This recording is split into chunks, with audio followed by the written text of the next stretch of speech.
question of the Honorable Marcos is on page 6, paragraph 14. You said you sent us a subpoena on November 6, 2024. Unfortunately, because the annexes are not part of the document marked, it's not here. So the question is quite clear. If it's a mistake, then what is the correct date of the subpoena? If I can see the real subpoena, Your Kindly Honor. talk to the mic, please. If I can see the real subpoena, Your Honor, because the subpoena was signed by our Assistant Director for Investigation Service. As I said, unfortunately, it was not attached to your affidavit, and I doubt if it's one of those marked or pre-marked Wala. by the counsel for prosecutors. As he said and admitted earlier, he did not or they did not mark all of the annexes in your affidavit. Yes, Your Honor. If I may, check ko lang po, Your Honor, para sigurado ho. Wala sa'yo ngayon. Inaanap ko po rito. Wala nga pong annex yan.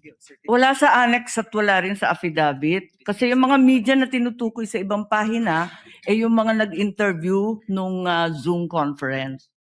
Dito ho yung certified true copy daw, Your Honor. If I may, Your Honor, please, can I assist on this regard, if the court will allow? Only if you can produce a copy of the November 6 subpoena, counsel. Exactly, Your Honor. The documents are present. They are in the possession at present of the witness, Your Honor, please. They may not have been physically attached to the affidavit investigation, but they do exist in the records of the case as separate pre-marked documents, Your Honor, please. So Okay. it's here? Presiding officer, then is counsel saying that therefore the affidavit is defective or wrongful and With that all November 6 is not the right date? What then is the right date to With the all subpoena respect, to Your Honor, ABS? please.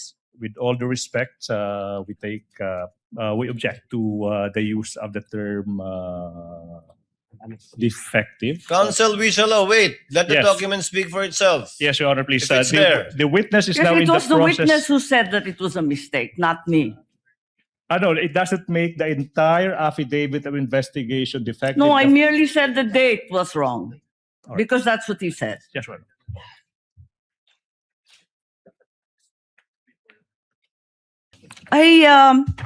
It's just been brought to my attention that in fact, presiding officer, two documents were issued on November 6. Not only the subpoena to ABS-CBN, but further the affidavit of investigation regarding the October 18 press con. Can we please be clarified as to these two documents which don't seem to appear in the affidavit nor in the annexes provided? Let's first wait for the witness to answer the first question, Senator Judge Marcos. Okay. Yes, If I- Attorney Lotok. If I may, Your Honor. Ito ho, ang subpoena, Duces Tecom, yung date ho ng appearance niya is December 11.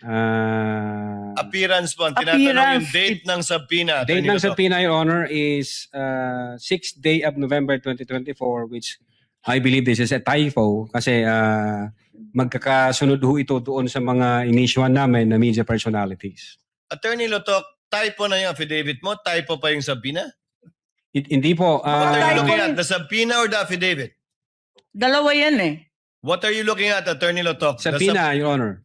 So the subpoena is dated November 6.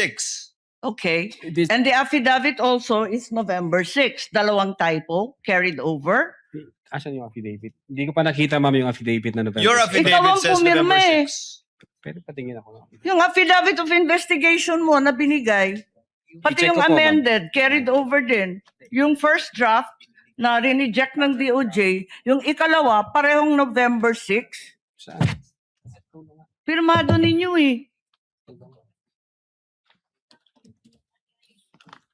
Page 6, Counsel, paragraph 14 of his affidavit of investigation. Yes, Your Honor. It's November 6, 2024 ang nakasulat dyan. So typo din yan? Is it your testimony na typo din yan? I believe so, Your Honor. Kasi ang intention namin dyan is 11 December 2024. Anyway, Okay. Senator Judge Marcos, let the document speak for itself. That would be the best evidence of it, if at all, of the dates Thank you. of either the subpoena and or the affidavit. Yes, presiding officer, just to provide our witness a chance to correct himself or the documents, sa palagay mo, ano yung tamang date kung mali yung November 6? Same ho, Your Honor, doon sa mga subpoena na inisyu namin sa media personalities. Dapat Ah, magkakapareho. yes, magkakasunod po yun. Okay, sige. Maraming salamat. Thank you very much, presiding officer. Damong salamat.